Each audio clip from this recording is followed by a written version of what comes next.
అక్కలు చెల్లెళ్ళు అన్నలు తమ్ముళ్ళు అందరికీ నమస్కారం. ఈరోజు రాష్ట్ర వ్యాప్తంగా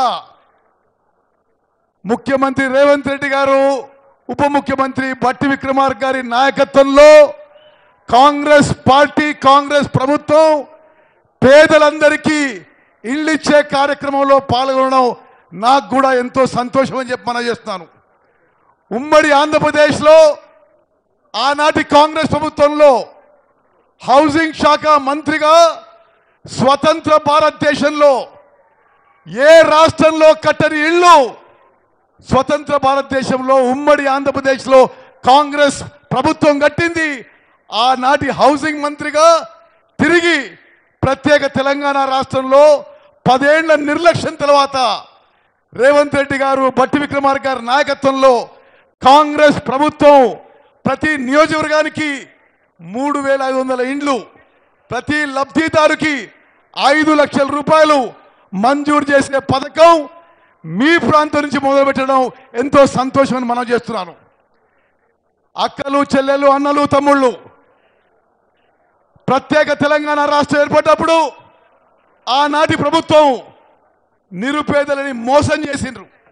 దళితులని, ఆదివాసులని, బీసీలని, మైనారిటీలని డబుల్ బెడ్రూమ్ ఇల్లు అన్నారు.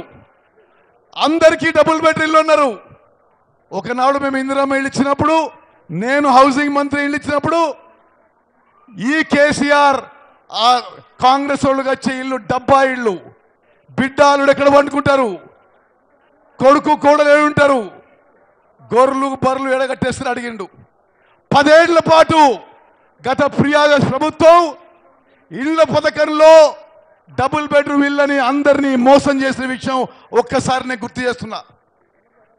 ఇళ్ల పథకం అమలు చేయకపోగా ఆనాటి ఉమ్మడి ఆంధ్రప్రదేశ్లో చాలా ప్రతిష్టాత్మకంగా హౌసింగ్ డిపార్ట్మెంట్ని, హౌసింగ్ మినిస్ట్రీని కూడా కేసీఆర్ ప్రభుత్వం నిర్వీర్యం చేసిన విషయం నేను మనవి చేస్తూ, మరి రేవంత్ రెడ్డి గారిని, శ్రీనివాస్ రెడ్డి గారిని నేను గత అనుభవంతో మనవి చేస్తున్న హౌసింగ్ శాఖని బలపరిచి రాష్ట్రంలో ప్రతి నియోజకవర్గంలో మనం అనుకున్న టార్గెట్ ప్రకారం 3500 ఇళ్ళు కట్టిస్తే తప్పనిసరిగా కట్టియాలి.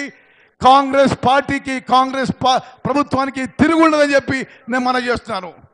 అదేవిధంగా మిత్రులారా, మీ ఎమ్మెల్యే గారు చెప్పినట్టుగా సీతారాం ప్రాజెక్టు ఫేజ్ 1 కానీ, గోదావరి కరకట్టలు కానీ, ఈరోజు మీరు ఎమ్మెల్యే చెప్పిన ఇరిగేషన్ శాఖకు చెందిన అన్ని పనులు కూడా పూర్తి చేస్తా అని చెప్పి మీకు సభాముఖంగా హామీ ఇస్తూ, సమయం చాలా తక్కువ ఉంది కాబట్టి ముగిస్తున్నాను. జై హింద్, జై కాంగ్రెస్.